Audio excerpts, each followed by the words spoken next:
Many years ago, I was in Paris, visiting the famous cemetery known as Père Lachaise, final resting place of some of the most well-known people in the world.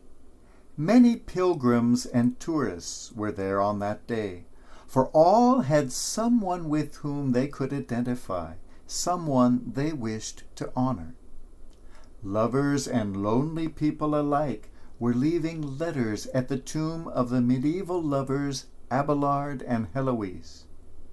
The great playwright Molière has his regular visitors, as does, of course, the composer Chopin and the singer Edith Piaf. Devotees of literature make pilgrimages to the famous tomb of Oscar Wilde.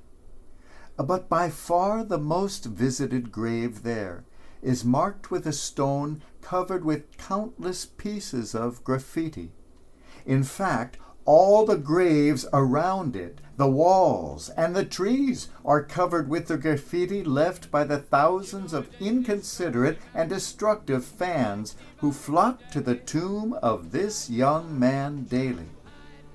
Although he died in 1971, his followers still have an almost cultish fascination with him.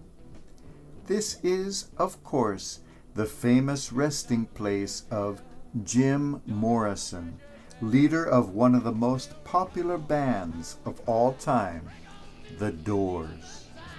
We're gonna move to the other side.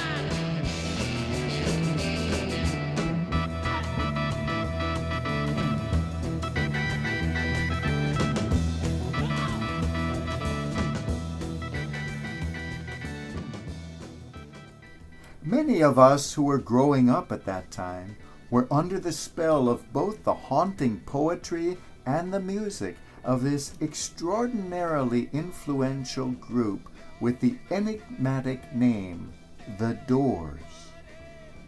There was a fascinating quotation sometimes attributed to Jim Morrison himself. "There are things known and things unknown, and in between are the doors."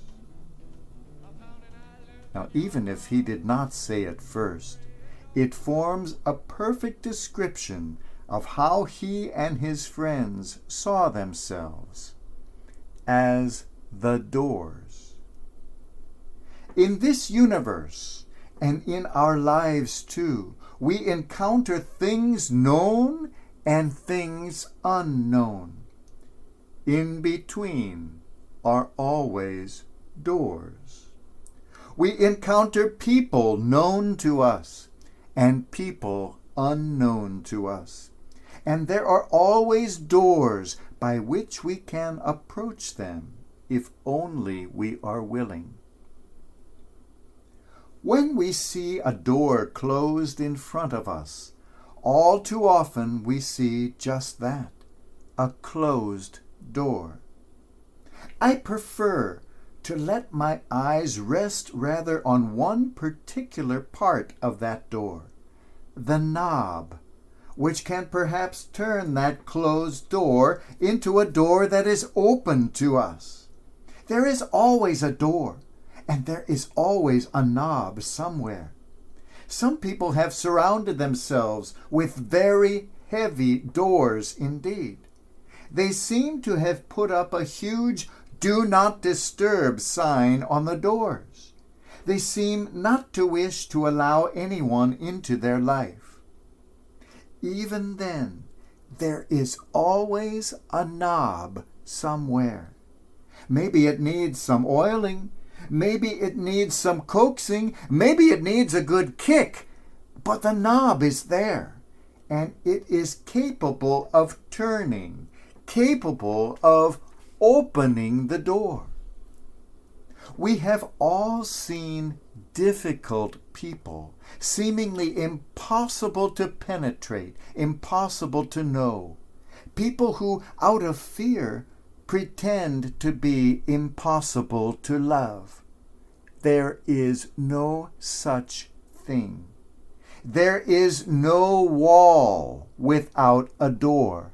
no door without a knob, no human soul that love cannot penetrate.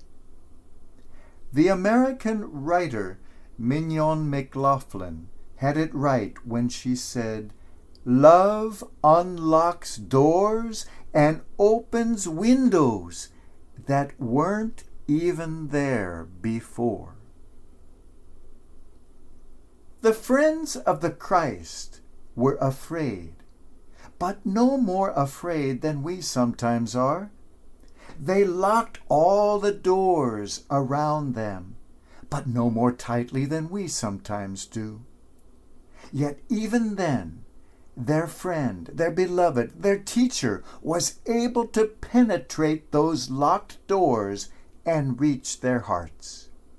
He ignored the big "Do Not Disturb" sign, ignored the closed doors, ignored the locks of fear, and entered. He continues doing the same for us, ignoring the doors we shut and the locks we lock. And he teaches that we can do the same with others.